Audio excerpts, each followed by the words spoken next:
Actually, I think I'm going to leave the headphones down.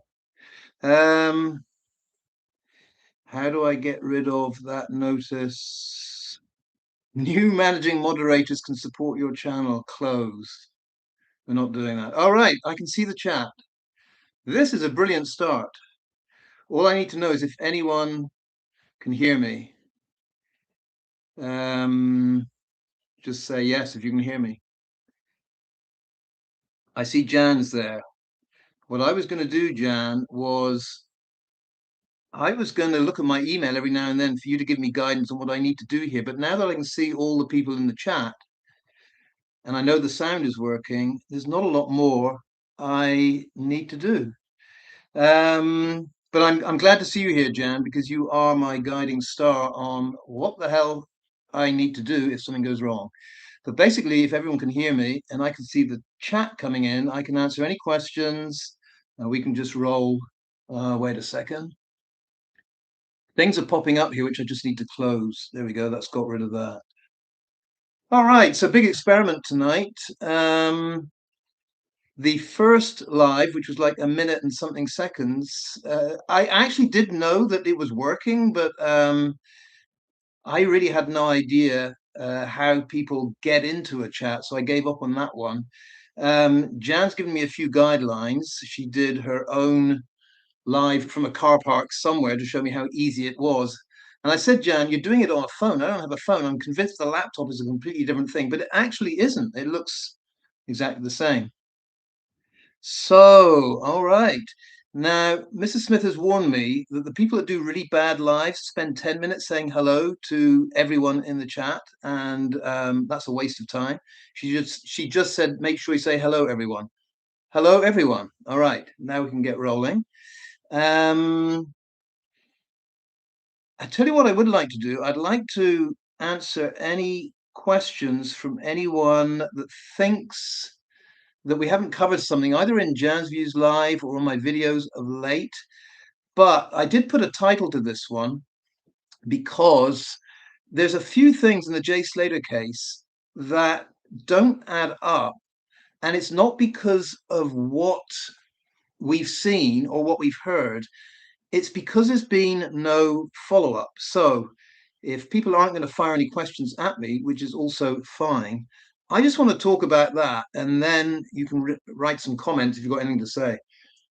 Excuse me a second. So I was thinking about this the other day.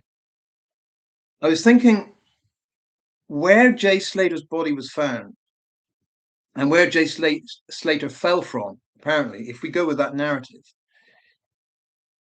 Oh, hang on a second. Angelica Bott says, are you recording it so we can watch it on replay, Duncan? No, I'm not recording it. But I didn't record my one yesterday that was 1 minute long, I don't think. I just ended it and then I could post it. So Angelica, is there, or Jan, or anyone, as I look at my screen, is there something specific I click on to make sure this is recorded?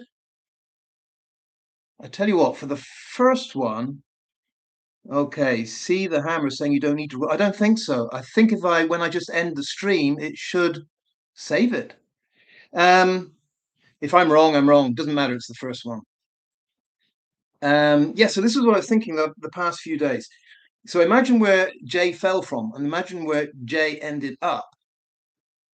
Now that that has been recorded and logged by the Guardia Civil and it's been in the inquest and we've got all that detail, why isn't it that someone hasn't actually walked down there?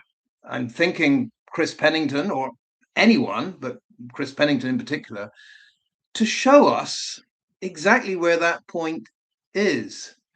Because I don't think into year 3 that is going to be such a harrowing video that it's going to destroy the soul of the grieving mother and the grieving family. In fact, this is what I was leading up to say. I'm a bit surprised that someone like Warren and Zach, now that Chris Pennington and everyone else, it seems, in the accident group knows exactly where Jay fell from and exactly where he landed, why Warren and Zach and others haven't retraced Jay's steps to the exact point where he fell down. Because logically, if Jay could get there in his t-shirt, shorts, and trainers, then surely anyone could get to the point where he fell and look down and say that was the exact spot. I am really bothered by the fact that no one has done that. And to my mind, I would put money on the table that no one can do that. This is the problem.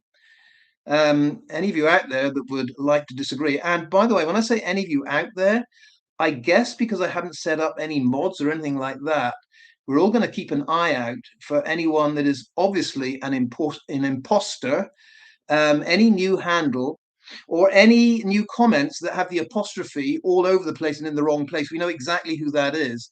So obviously write in the comments if you see someone that shouldn't be there. Not that I'd know how to get rid of them, to be honest. But anyway.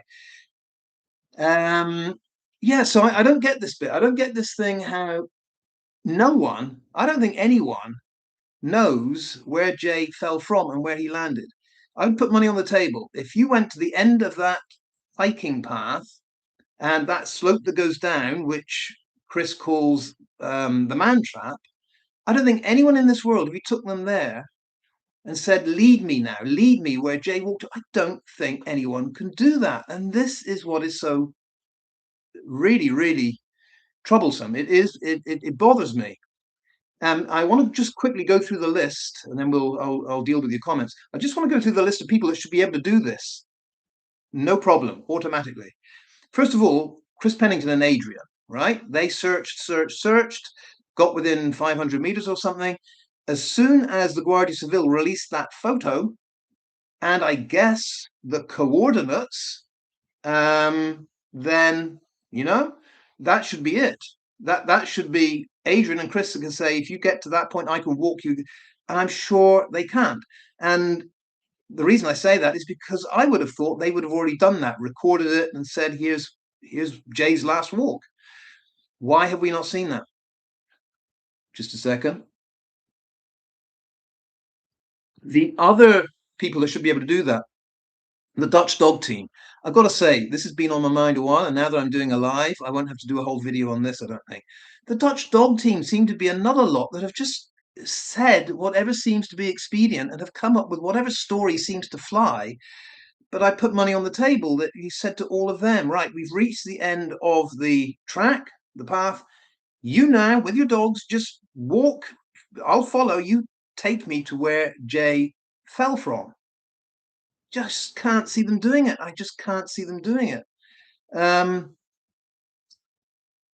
And with Warren and Zach, remember, I don't know if you remember this conversation, Warren is supposed to have said to Miss Krantz, oh, I got so close. I got so close. If only I'd gone on a little bit further, I would. And she said, no, no, no, Warren, I know you think that, but you were nowhere near where Jay fell from.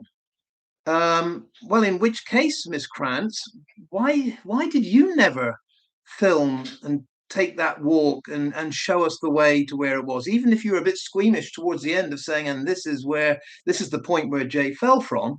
We can't actually show you where he landed. We need a drone to go down there. Even, I mean, somewhere short of that, it would have been nice to have seen Miss Krantz say it's just 50 yards beyond here where Jay fell. And we know that because the dog stopped and indicated it.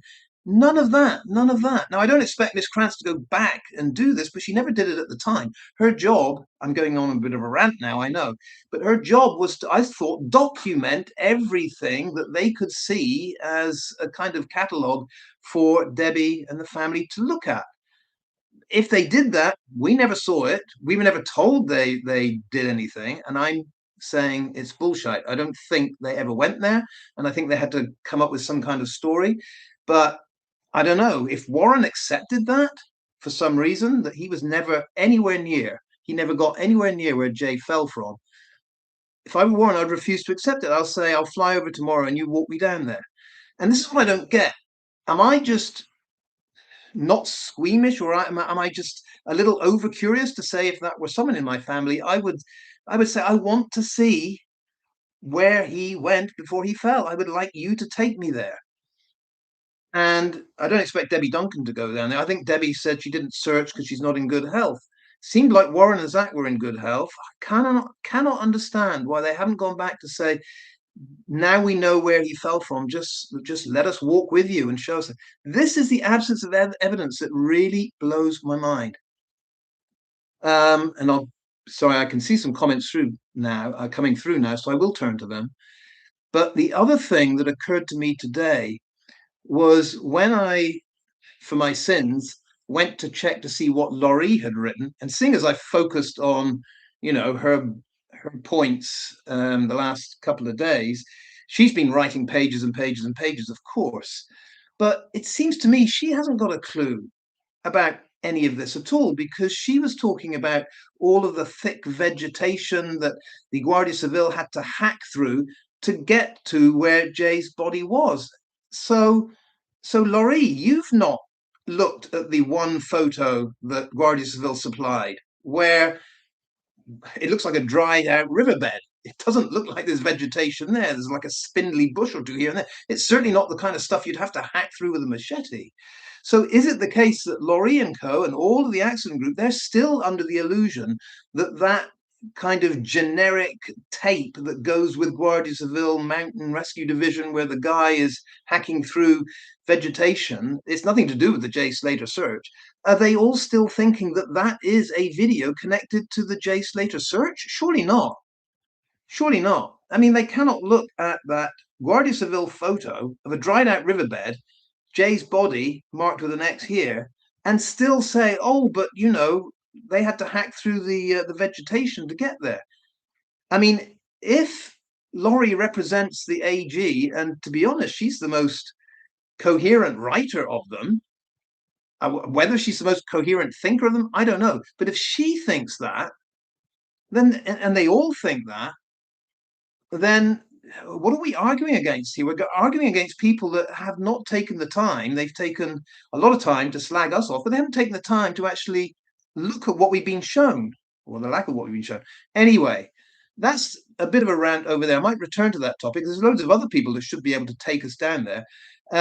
I'll just finish this one bit now about the Guardia Civil. Guardia Civil should be able to do that too. And I feel sure, again, money on the table, the two or the three helicopter pilots, that helicopter that flew in and found Jay's body, I bet if you ask those guys, same question, not in a helicopter, you're at the end of that path, you guys take us to exactly where Jay's body was found. I don't think they could either. I just have a feeling they found the body, whatever body it was, whatever remains were there, they found it. And then after that, they were taken off duty. I don't think they had anything else to do with this case, to the point where I'm just saying this is what my feeling is. If you spoke to those people and said, take me to where you found that, I don't think they could do it. I really don't think anyone could do it. And this is why this absence of evidence bothers me so much. There should be 101 people that would say, no problem. We've walked down this way 1,000 times. It's all logged. We'll take you there. I don't think anyone can. But I would love to see, I mean, this is not a challenge or anything, but I would love to see Chris Pennington and Adrian do exactly that. Just go to the end of that path, go down into the man trap. We know you can get back out. Okay. There's no problem with you getting back out. You've done that.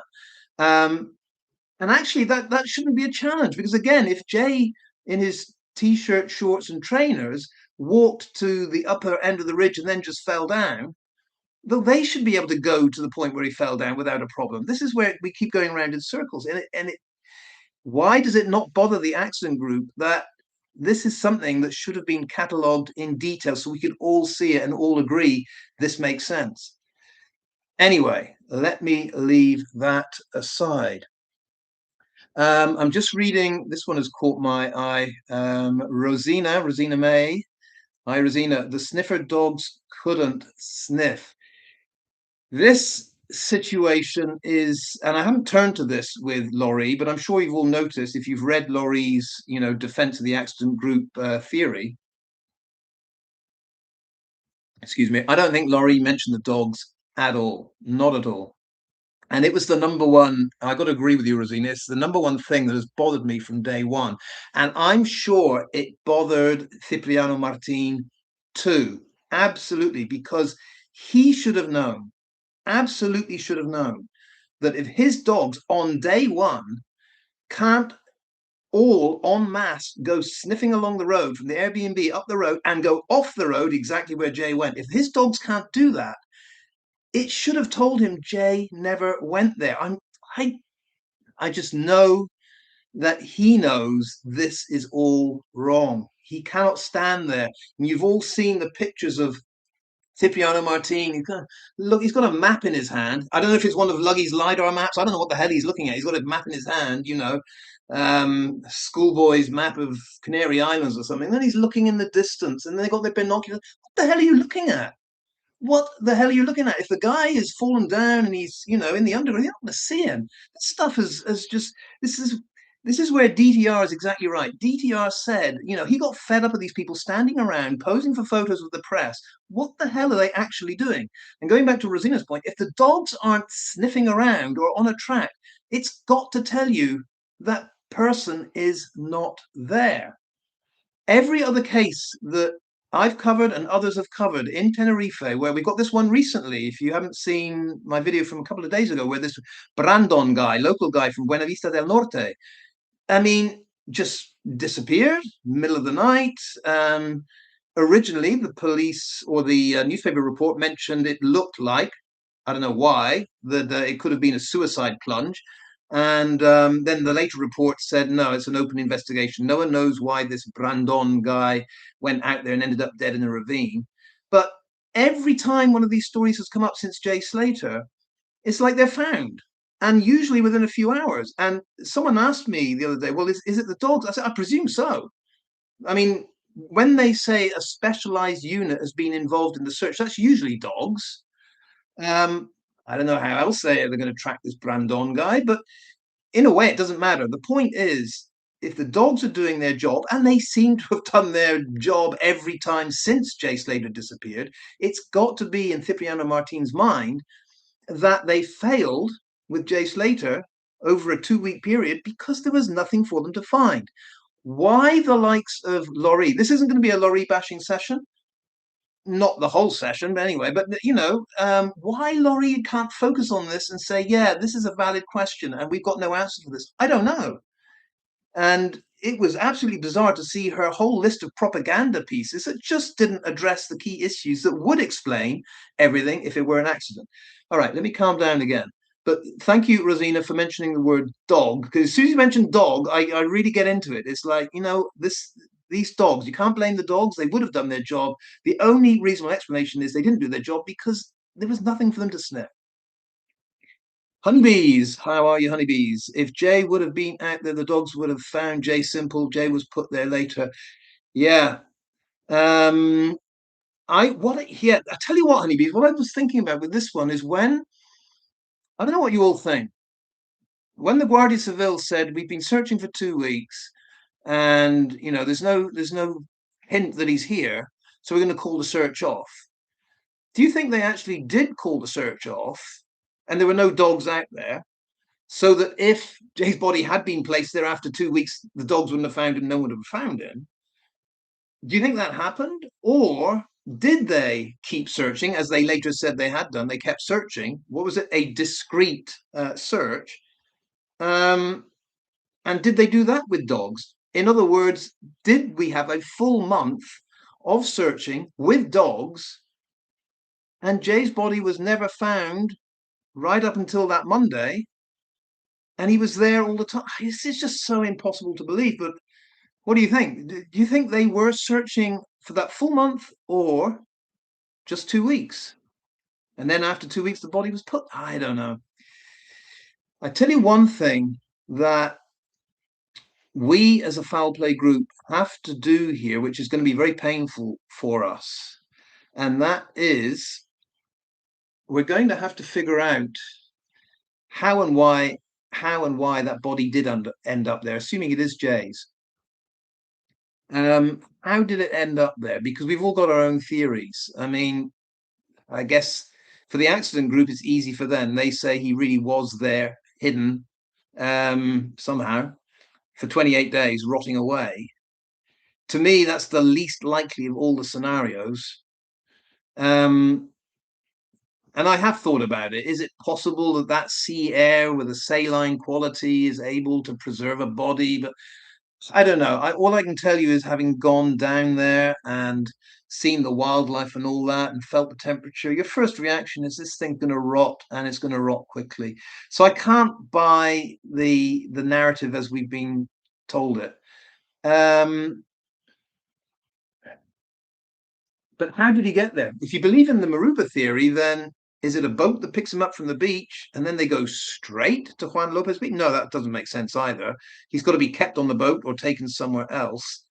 If you're like me, then you'd probably think that Jay did go to the Airbnb. There was something violent and nasty happened there, or he was taken away and something violent and nasty happened. But then what? Kept in a fridge. I don't know. Buried somewhere on Mount Taide until told to move him again. Um, it's a real tough one to figure out. The only suggestion I've put out there, and I think maybe with Jan's Views Live, what we might do is go through all the options at some point, Jan, of what might make some kind of sense. And what frustrates me is there's no simple explanation that makes perfect sense. It's all very well for us to say the accident group, here, that body being out there 28 days is nonsense. But every theory we come up with has obstacles. It's like everything you suggest, it's still, God, really? Is that what happened? None of it is easy to none of it's easy to believe and take on board instantly as well. That's obviously what happened. Not at all. Not at all. I don't even like my own theory that Jay was alive and well, not alive and well. I think Jay was alive for some time. I think that sighting in Santiago might have been true. I think he might have been taken away from there. I think he might have been held for a period of time while a ransom could be paid, something like that. And then, as that Chet Sandu guy, that Geordie guy that had been in prison in Spain and worked against the Moroccan gangs, explained that it got to the point where they decided Jay had to be unalived because they just couldn't hand him back. He couldn't live to tell the tale. Something like that, in my opinion, something like that probably happened. And then it was a question of, you know, for the family, how to get the body to them, something like that. That's what I favor, but it still doesn't explain what happened to Jay and Jay's body. Um, you know, quad bikes, Mount Teide, shallow grave.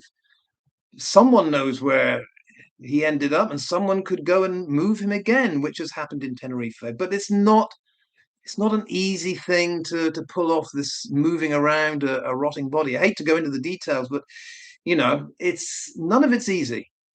But we've got to figure out as a community what is most likely and makes most sense, and what really doesn't make much sense.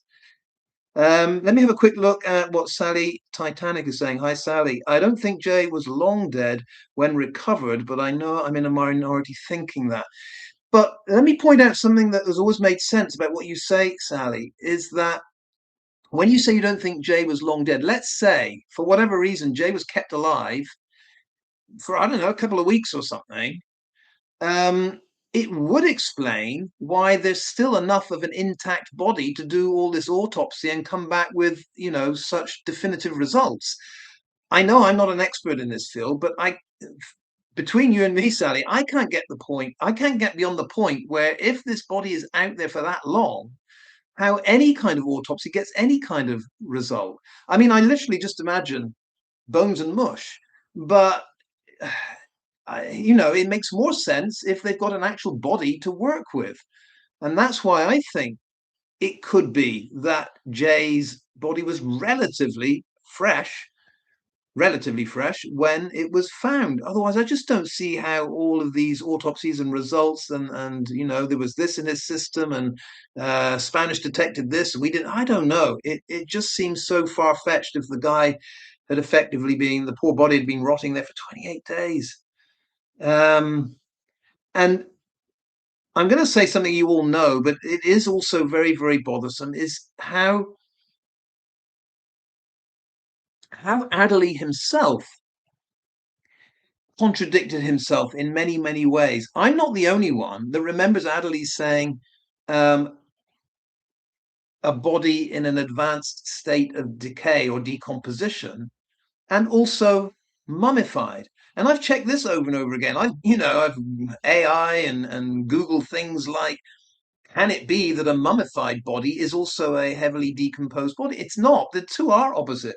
I mean, the scientific description is something like the tissues of the body, when they are mummified, they are preserved. The tissues of the body, when it's decomposed, have broken down into, composite elements and drained away, kind of thing. So they are opposites. And I'm sure you all caught that too. It's like, okay, so we were told the autopsy in the UK was very difficult. We understand that because the body was in an advanced state of decomposition. And then lo and behold, Adderley says, I think in the documentary, well, because it was mummified, we were able to get the palm print, no problem. These two things don't go together. And of course, with Candor Productions, there's no one running this documentary. There's no one interviewing him and filming him. Do you notice that? The whole documentary is just one-sided propaganda. There's no one actually interviewing him and saying, well, could you explain that again? Or why was no DNA print? No one's challenging these people. And I think that's how the accident group have got away with it so easily. There's no opposition, there's no alternative to these people. And we just have to do the best we can. But I mean, if and when there's a documentary that presents our side of the argument, I think we'll have such a strong argument that those that assumed that this was all an accident are all going to come out and say, oh my God, if only we'd thought about this. But we're just a small community. What can we do? Um, Nosy Lou, hi Nosy Lou. He should never have he should never have said a push can't be ruled out, in my opinion, if they want us to believe accident. Yeah. I tell you what, Nosy Lou, I wonder after when Drinking Dicky said that, if he thought, oh my God, Adderley's going to crucify me now. I wonder if in the pub after the Friday when the inquest was closed, if Adderley said, what the hell were you trying to do then by saying about the push thing? Um, I very much doubt that Dickie Shepherd said that kind of by accident. I'm wondering, I know this sounds conspiratorial, Nosy Lou, I'm wondering if Dickie said that because he thought if there is a second inquest, if there is a challenge to this, if, we have to do this again, I don't want to be the one on record saying that Jay Slater definitely died by accident. I wonder if Dickie was being a bit cautious so that if there was a second inquest because evidence had been challenged, Dickie was like, it's not me that's going to rule on this, and it was Adderley. But Adderley then retired, so we're in this awful situation when there's no great consequence to anyone. No one's going to ever say, Shepherd, why did you say that? Or Adderley, why did you say that? Adderley's retired. I think probably Shepherd's retired now, isn't he? Is he doing theatre tours or something like that? So the consequences of them handling that fiasco, again, minimal. DJ Ravers, evening dunks, 93 watching, not bad considering. I have no idea, DJ. Is 93 a good number? I was telling Mrs. Smith, I said, actually, if only 3 or 4 show up, that's good.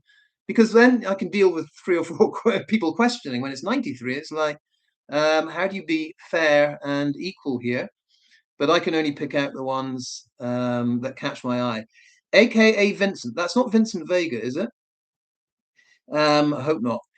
That Vincent Vega guy, some of you might not have been following who Vincent Vega was. That Andrew Jones, Vincent Vega, I think it's all the same person. And he started out kind of in the middle, but has become very, very aggressively accident group. So if any of you wonder what happened to Vincent Vega, he just went totally accident group. Yeah, Angelica, the trolls watching increase the viewing numbers. They really do.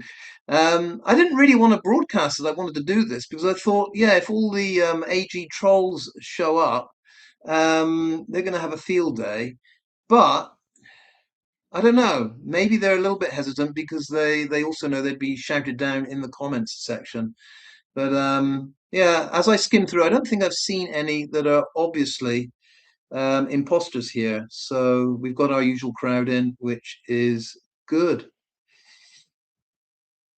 Yeah, Sally Titanic. Dunks needs some mods. We'll see how it goes. We'll see how it goes, Sally. they might not want to tempt fate and sit in here.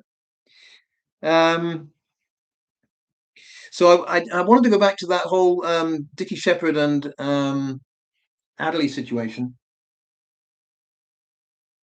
I wonder to what extent they talked to Debbie Duncan and the family before that coroner's inquest happened. It's one of those questions I was going to throw out because I don't actually know what are the legal limitations in the UK. I mean, obviously, in a criminal court case, you can't have, witness testimony conversing with sort of family members or defendants or anything like that. But I wonder, in the coroner's court, is it informal enough for Adderley and Shepherd and Debbie to all chat very informally, but kind of in a planning meeting beforehand? Is that all allowed? Because it seems to me that when they went into this, apart from Dickie Shepherd's, well, I can't rule out a push. It was all very well scripted, and the only thing that went wrong for Debbie was none of the witnesses showed up. Didn't seem to bother Adderley.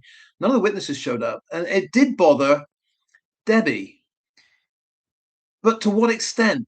Why was it that Debbie? I mean, Debbie believed in the accident theory, and Adderley said you only have to agree with the accident theory, and we can wrap this up now. But she said no, I want to talk to these people. So what was going on? What do you think in chat was going on with Debbie saying no? I want these people here in front of me when she'd already bought into the accident theory. What was her point there? Was it only because she was embarrassed that no witnesses had shown up? What was the point in calling them back and then for inquest part two? Hearing a little bit of contradictory testimony and then saying, okay, now I'm happy. I didn't really get that bit. Debbie is a mystery in all this, I've got to say.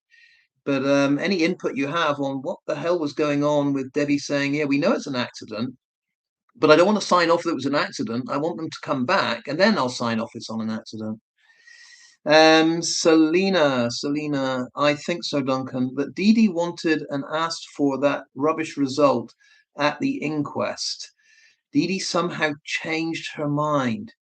Yeah, I mean, we've all speculated on this that in between part one and part two, when Debbie and Warren and Zach and the whole family, it seems, go over to Tenerife. It looks like they're wined and dined. They have this dinner, and there's a whole different attitude for Inquest Part Two. And I think that's why Sluggy and Co. were so confident that they would get the coroner's verdict in their favor, because I'm guessing that the fix was in as from the moment that wonderful dinner and powwow happened in Tenerife in June, in between May. Hang on, May was Inquest Part One, July was Inquest Part Two. So June, I guess, yeah, the anniversary of Jay's disappearance.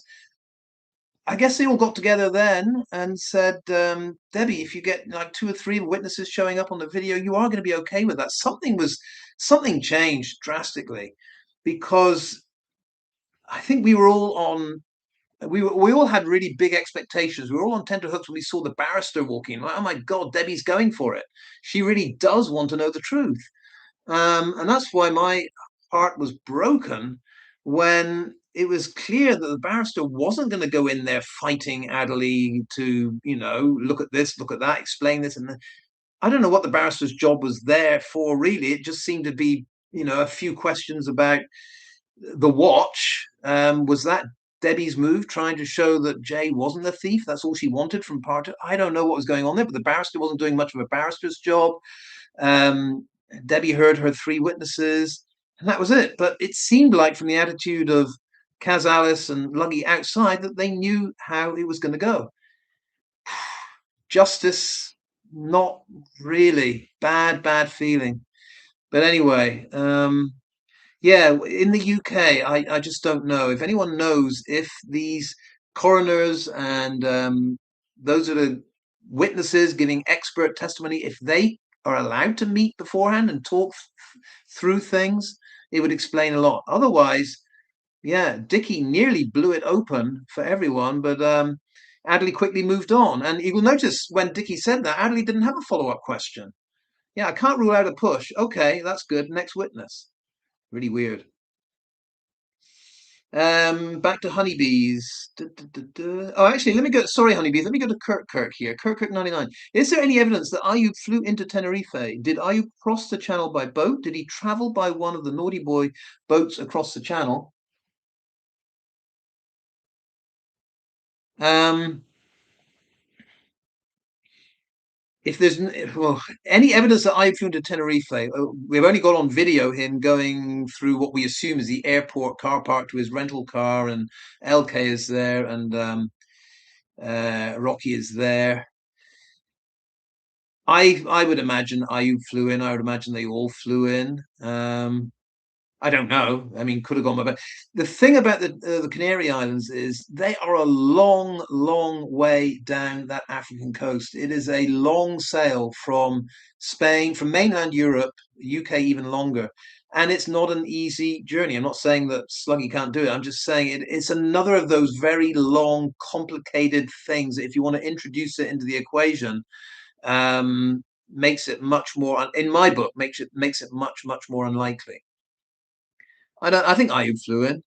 I'm more intrigued, to be honest, Kirk. I'm more intrigued if I'm right that none of them, none of them being Ayub, Rocky, LK, hardcore ex-cons, I don't think any of them have been back to Tenerife. I don't think any of them have been back to Spain. I think maybe Rocky or someone posted something about something in Ibiza, but I'm not convinced. They may have been to Ibiza. I've just got a feeling they haven't been back to Spain. I've just always had this feeling that after Ayub's second interview, Guardia Civil or Policía Nacional said something like, "We're not going to, press any charges on you over here, but you are not coming back to Spain." Something like that. I might be wrong. It might be that I've got a better offer to work on. I was going to say crypto or railway construction. No, to work on, cannabis from Thailand, allegedly, something like that. But Kirk says, I reckon the airport video was staged. Yeah, maybe it has a feeling of being staged. I don't know why. I don't know why these people video anything. Why do you video your friend walking up to the car in an airport? I don't know. Kirk goes on. In my opinion, the police should have verified if he flew in, but they might have done. Kirk, they might have done. We don't know what they verified and what they didn't verify. It wouldn't surprise me if they didn't verify a thing. And the other day, when we were talking on Jazz Views Live about how Mark Williams Thomas did his interviews, I think most of us I assumed that Mark Williams Thomas's interviews with the witnesses were all interviews, speaking eye to eye across a table. And it turns out it seems like it's a phone chat. And I'm wondering, Kirk, if Ayub's interview with the Guardia Civil the first time round, when they then said, "Oh, you can leave the country," if that was a phone chat, it may well have been something along the lines of Lucy May Law has submitted this police report, and she says she was staying in the Airbnb in Masca, that you were upstairs and you didn't even know when the boy left. Is that right? Ayub says, yeah, that's right. He left and I didn't really know anything about it. Okay, you're clear to go home then. It may well have been something like that. So my point, Kirk, is I'm not sure to what extent the Guardia Civil did any interviewing at all. I've got a feeling it might just have been a phone chat a la Mark Williams Thomas. And I've got a feeling they kind of lied. I've got a feeling that when they said we have their passport details and they can be called back to Spain at any time, well, they can't actually. You can't call back someone to Spain. They can just say, no, I'm not going back. What are you going to do? Extradite me? There's not enough evidence to extradite. So they kind of screwed up on that. And I've got a feeling that the only passport record they had was possibly when I went to the police station with Lucy, or if they got a copy from Roman or from Ramon, the Airbnb owners, because in Spain they take your passport records. So they might have just got it from them. Roman might have just sent on, oh, here's their relevant passport page. So I'm not even sure that the Guardia Civil got the passport details firsthand. It all seems very, very loosey goosey on how Rocky and Ayub were just able to leave. Yeah, what else do we see here? Honeybees, Duncan, can I just ask, how did you get on with the documentary that was cancelled from being shown on the Wednesday? Yeah, Okay, let me touch on that, honeybees, because a lot of you have mentioned this. I've mentioned it, but I haven't really got into any detail. So, for those that you don't know, there was another documentary that had actually been filmed during the search for Jay, and it was ITN documentaries that did that.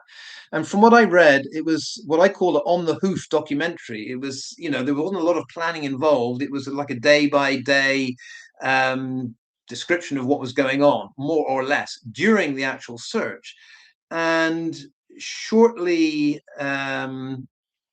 Jay's body was found, and this ITN documentary was supposed to be put out, I think, on Channel 5 a few days after that. But once Jay's body was found, the whole documentary was cancelled, just cancelled. We never saw anything that was in it, and we don't know really what it was about. We only know the title was Missing or Murdered. Now, going by the title, you would have thought there was quite a lot in there that would have covered what I call our side of the argument, indications that this isn't missing person just by the title. And the other clue we got was that it was based on journalist or investigative reports. So it hinted at Mark Williams Thomas being maybe the main person that was providing the information for this On the Hoof documentary. Now, if I've got that right, I would dearly love to see what Mark Williams Thomas was saying at the time, day by day, or subsequently. But the point is, we never got to find out anything about it. So to answer your question, honeybees, I am working on with the usual team that helped me out here on contacting ITN to see what we can find out. Now, it's very likely they're going to say, none of your business, go away. But we've had this situation before when Dr. David actually kept persisting with Lancashire Constabulary to saying, freedom of information, we are entitled to certain answers, and we have eventually got them. And they were pretty, eye-opening. So the thing is, honeybees, you've got to be patient with this because it demands, let me just say, the right letter writer, the right wording, and the right prompting. And we'll try our best to find out something about what was in that documentary or what wasn't in the documentary or what the main theme was. Whatever we can find out, we'll try to find out. But maybe that was the documentary that Mark Williams Thomas was talking about as his documentary, because the word was out there, there's going to be a Mark Williams Thomas documentary, Spanish documentary, and UK documentary. Well, we had that from Candor Productions. I'm guessing that this ITN one, based on journalistic investigative reporting, was Mark Williams Thomas's. He ended up doing his own podcast. Whatever happened to the Spanish one? I assumed the Spanish one, because it was filmed in Spain with Chris's team. Chris has a team for everything. Chris's team did. What happened to that? Maybe that was just rumor, but I thought Chris and Luggy had mentioned a Spanish documentary, and I assumed they were the ones organizing that. But I guess after Candor, they felt all the questions had been answered, but not for us. Not for us. Who else shall I read out? Yeah, Pinky Pup. The timing for the doc and a reward being offered with the body to suddenly be found seemed very sus. There were several dates. Pinky Pup. This is really important. There are several dates that coincide very, very close. I do believe in coincidence. I think it does happen. I don't believe that repeated coincidences make a lot of sense. But on this one, Pinky Pup, there's a few days that are very close together. I think it may be, don't quote me on this. It's something like 12th of July. Mark Williams Thomas says, I've got some very important information and evidence I'm now going to supply to the Spanish police. And we're all like, what could it be? What could it be? That's the 12th. The 13th, we hear, is the Saturday. Some people are saying he's found on the Saturday, the body's found. And I think it's on the 15th, the Monday of July, we're told he's been found. And then this documentary is cancelled. It all happens very, very close together. Now, again, to be totally conspiratorial, if you say all these are connected, it could be Mark Williams Thomas on the 12th. I've got some very important evidence. I'm going to the Spanish police. And then it all kicks off. I'm just saying, the cleanup crews say, hell, we don't know what that is. We don't know what that information could be. maybe it is time that this damn body get found. I don't know. There's 101 ways looking at this, but there's 2 or 3 days there where, especially if you knew that a documentary, let's just say that the cleanup crew in Tenerife had got wind that there's a documentary called Missing or Murdered. It might have been the kicker when Mark Williams Thomas said, "I've got some key evidence." That they thought we have to step in now. We have to find the body and close everything down. That's just me being conspiratorial, but there's a few days there where there's a lot happening. And one of the reasons we keep going through all this stuff is because at the time none of us could actually fathom exactly what is going on. There's so much happening every day. When you go back and you separate it out, you think, God, this kind of makes sense. But at the time, so much happened and so much was out there online, people doing lives, people saying this. It's like, God, we have to go back and back and back and keep trying to sort out who said what and why. It's taken 2 years, and it'll probably take us another 2 years, but we've got to do it because something fishy happened. We all know that. DJ Ravers, hi DJ Ravers. It occurred to me today that those who don't process to wanting justice for Jay must be seeking injustice for Jay. Yeah, yeah. Lately, I don't know if you've noticed this, DJ, but we've got a lot of sneering from the accident group at this whole notion of justice for Jay. Luggy in particular has been saying, these people that claim they want justice for Jay. Well, originally the AG were all on board too with their little blue hearts, and they were fine with justice for Jay. I don't know what's happened recently, DJ, but they seem to have really turned into, like you're suggesting, that justice for Jay means nothing. Anyone that says justice for Jay is some kind of kook. So as you say, does that mean that their objective now is injustice for Jay? Otherwise, why would they disagree with the one thing that could unite us? Um, I think it's got to the point, DJ, where they're so fed up they haven't managed to shut us up that they'll try anything. And now it's like, oh, if you say justice for Jay, you're a kook. I've got to read Kirk's out. Did Peter Pennington introduce Luggy to Schengen Zone trap Chris? I don't know. I don't know. I don't know. Peter Pennington's really sus in this. I'll tell you why. I don't know what I can say live that I can get away with. Well, what's the worst that's going to happen? The channel gets removed. You see, with Peter Pennington, he is a long-term Tenerife resident. I mean, in and out the island, done business there, going back decades. This guy, if anyone has connections high up, I mean, Mo Durba high up, it would be Peter. Chris, I think we've all agreed, is a bit of a bumbling buffoon. If he's the managing director of 7 international companies, he's managing director in the sense that when someone has to sign something, a contract, put your name here, Chris, and he does an X. I think that's Chris's level of managing director, but surely the business tycoon himself that has the connections on Tenerife, and maybe to the Guardia Civil, maybe to God knows who, is Peter. And this is one of the reasons I keep hammering away at Peter Pennington. Is because he is the one, if anyone could just step in and say, okay, this is where my son's made a total ass of himself. This is where he's contradicted himself. I'll try to explain why.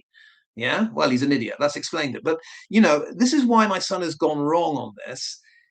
It's Peter that can clean up everything and to a certain degree could tell us what the hell is going on in Tenerife when these people just go missing. But Peter is one of those that will never, ever try to explain anything apart from trying to tell us how stupid we are and how we're annoying the grieving family and all that. Peter's the one that can step in and sort this all out tomorrow if he really wanted to. And I do love poking Peter just because Peter knows that he's got no explanation for why his son was pestering all these people in lives, pestering Francesca, trying to find out where the audio is, trying to pester Danielle, asking her how many people are in the car that went up to Masca, pestering all those people in the live when they thought they were talking to Johnny Vegas. Why is the Good Samaritan searcher pestering all these people, Peter? You know why, because you've talked to your son. So why don't you just tell us? You see, it's the absence of Peter telling us anything that tells me the Penningtons know something damn fishy happened. Peter knows everything that happened, and he keeps rearing his ugly head because he's nervous as shite. Something awful is going to happen, in my opinion. Hopefully it will. But something awful going to happen to the bad guys. I mean, that's just the way I see it. Peter, if you're listening, we know you've spoken to Chris. Why don't you just tell us the simple answers to all this nonsense? Yeah. Sorry, I'm looking through to see if anyone from the accident group has popped up here. No, no, no. Um, Mark D3Y6W. Have we met Mark? If people didn't do weird stuff, then weird cover-ups would not be needed to be a good liar. Rules apply. Yes, like another holiday, nothing to see here. Um, when you mentioned cover-up there, Mark, I've always been intrigued by what exactly is being covered up and who is involved exactly in the whole cover up. I'm going to surprise you with something here. I don't think many people are involved. I think there are a lot of people that are on board, or they are fine with the cover up crew, the AG crew, whoever's covering up things, whether it be, Pennington's allegedly. um, they are aligned with them in the sense that they feel that they could be exposed for being, complicit in all this, because we've gone so far down the road now of being two separate groups, accident group and foul play group. The accident group have thrown their whole lot in with this being an accident, and the people involved are clean. Now, once you've declared that Luggy's a good guy, Adrian's a good guy, Chris is a good guy, Peter Penny, they're all good guys. They're all innocent. They're all angels. Once you've thrown your lot in with them, it's very, very hard to step back and say, well, I'm not sure. Maybe they are a bit dodgy. Maybe there are a few crooks in there. So I think most of them, when we talk about the accident group, are on board with the cover up just because they don't want to be made fools of and step back and perhaps get threatened. Hey, it has happened. Um, so who is actually covering up something? Probably just a small clique. They might not even know what happened to Jay, but they know he didn't die by accident. So if and when this all gets uncovered, it just might be a small group that ends up being the ones that said, yeah, I kind of obstructed justice when I said this, but I knew this was the truth. That's going to be the glorious day. I do think it'll happen. I don't think it'll happen any day soon, but some of these things drag on for years and years and years until someone either confesses or makes a mistake. And this is why we hope things like Paige Cherry Crisp's trial, Ayub's wife, that should be wrapped up soon in the next few days. I mean, got a feeling Ayub won't even be mentioned in that, whether she's found guilty or not. I think Ayub might get away, even if he was involved with all of that cannabis stuff from Thailand flown into Birmingham. But something like that, some other operation, we just hope that someone's phone is looked into and there's a whole lot of stuff in there that relates to 2024. But yeah, the longer it goes on, the less likely. I know, I know, I know. Um, Alison Reed, hi Alison. They want to be James Bond 007, but unfortunately more like Jim Pond Temu 008. I mean, they are a funny bunch. I don't know if you've been picking up on Bea Mondo lately. She's on a really bad roll. It's almost like every single thing she says as a factual statement is totally wrong. And in that sense, I'm not a very sympathetic teacher. If someone says something's wrong in class, you give them a chance, give them a chance. Do you want to repeat that, or do you want to think about it? Do you want to look it up? With Bea, no, she just doubles down. So you've got to kind of keep pointing it out. Well, you're still wrong. Uh, they are a bit like that, James Bonds, but they keep doing it wrong and then pretending it all went correct, all went right. They are like that. But yeah, getting back to sorry, Kirk 99. My hunch is Ayub did not arrive by plane. Yeah.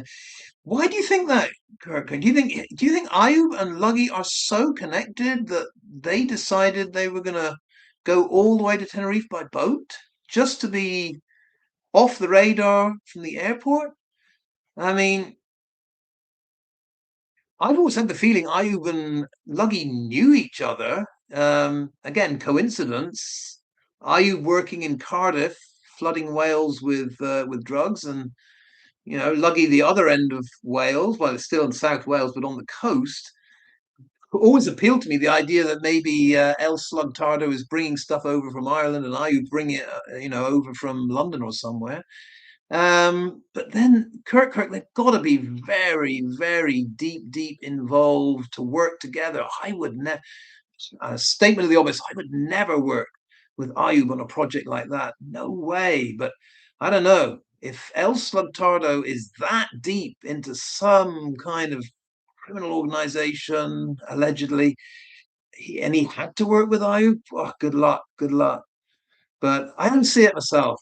I don't see it myself. I mean, they may well have known each other, but I can't see that they would have worked that closely together.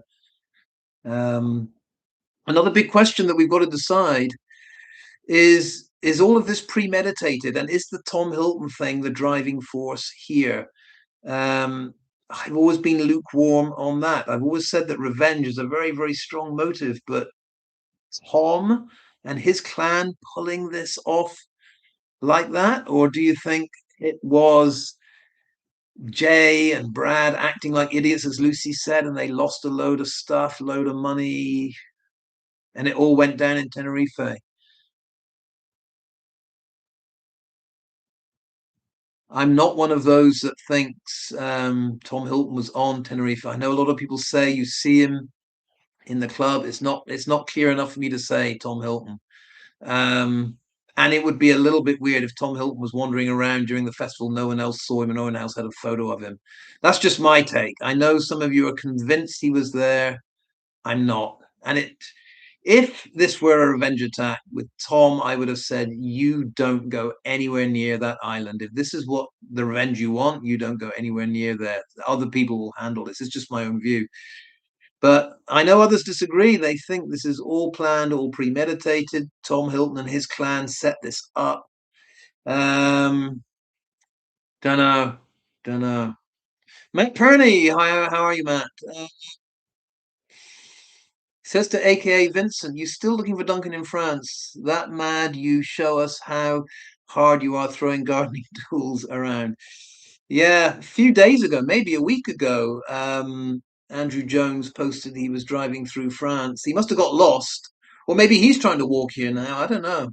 I said I'll probably be in France in a week, so I don't mind meeting Andrew Jones. If Andrew Jones wants to meet that badly, I'm fine with that. And I think they just like having a bit of fun saying they're on their way. Again, instead of James Bond 007, Temu 008, it's like, okay, you're on your way. Um, what do I do now? I look out for you in the Friday market or something? What do I do now? I don't know. But I guess that is the way, isn't it? If there's a certain amount of intimidation, it does work on some people. Some people don't like that thought. It doesn't bother me, but it might some people.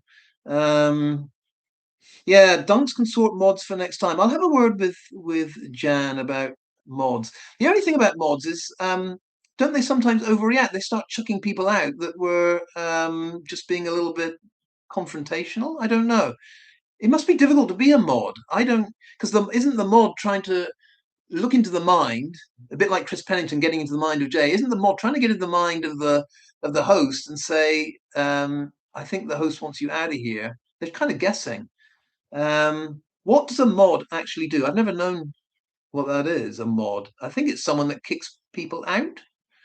How do they do that? How do they click on the person and get them out, Jan? Jan, it depends how you want your chat. Yeah.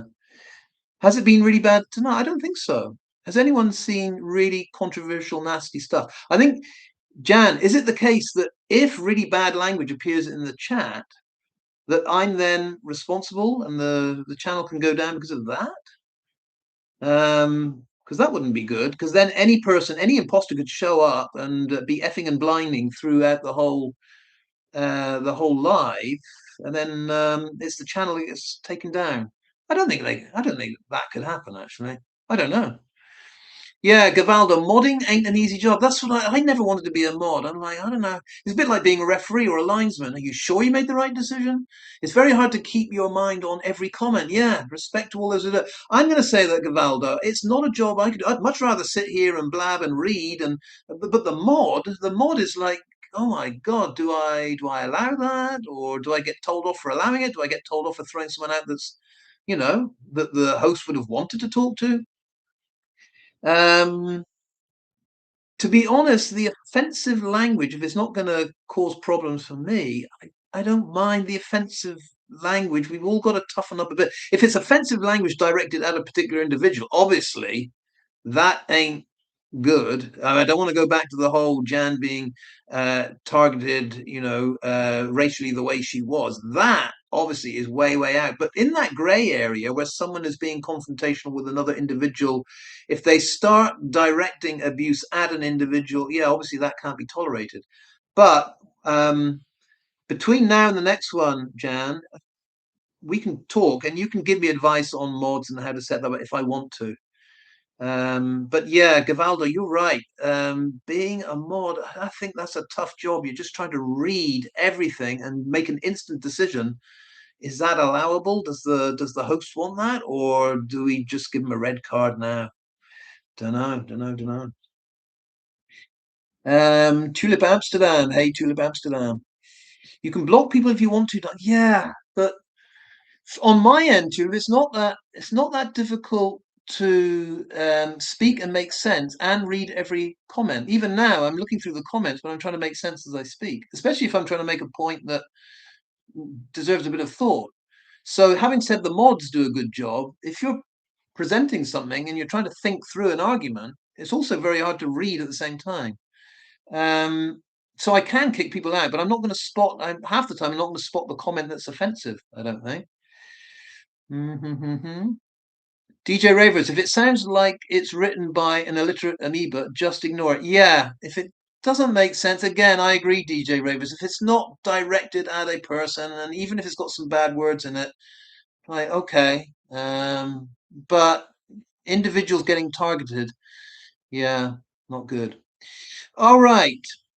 I don't want to go on too late because where I am is 11 o'clock at night. So we've done an hour's worth. Um, as an experiment, this has gone well. I will get, like I say, I'll speak to Jan about the whole mod thing. Um, and I'll think about where I want to go with this. I would dearly love, I know it's not going to happen, I would dearly love for an opposition voice to pop up. But I think to do what Jan does when you have someone actually speak to join you speaking, that's not just a regular YouTube studio. I think Jan uses some other way to do that, StreamYard or something like that. So as far as Jan's views goes, Jan, we're still very much. I think we're on for next Sunday. Well, I am. I don't know if you are. I'm on for next Sunday, and I still want to keep that as a Sunday thing as far as we can because I like that format. But this actually gets the community together as well. I don't think it's going to work well Sunday, Monday together. So if I do this again, I'll try to pick another evening slot when, when people can just join and write your comments and I'll talk. Let's do it that way. All right. I'm going to say good night, but Angela Smith has just popped in. Hi, Duncan. I don't think we need mods, in my opinion. Yeah, we'll see how it goes. I'll talk to Jan, see how it goes. I've got to go because of this wine fest that happened last night. I'll tell you briefly what happened. I did post some of the riotous behaviour that went on. Neither Mrs. Smith nor I are particularly into wine, believe it or not, wine drinking. Last week when we went, I wanted to have one beer. They didn't have any beer. It was a bar with no beer. It was all wine. You either had wine or you didn't have anything. So we didn't really have anything. I think we had a sip of someone else's wine. This time, we actually bought one bottle of wine because we knew two other people that would be there that are wine drinkers, thinking we'll have our little sip, right? And the other two will finish off the bottle. The only thing is, the other two were drinking. They didn't touch our wine. Mrs. Smith had like this tiny amount, which basically left me with a bottle of wine. I don't know about you. I can't just not drink the bottle of wine if I bought it. So I had to effectively drink the bottle of wine rather quickly, and then the music kicked in, and that's why Monday has been a bit of a sluggish day for me. But getting up early tomorrow to do the run and the boxing training because you never know who might show up, Vincent Vega or whoever tomorrow. Got to be in form for the Rumble on the Riviera. I am going to say good night and see you at some point, whether it's this format or any other format. Hasta luego, adios. Good night.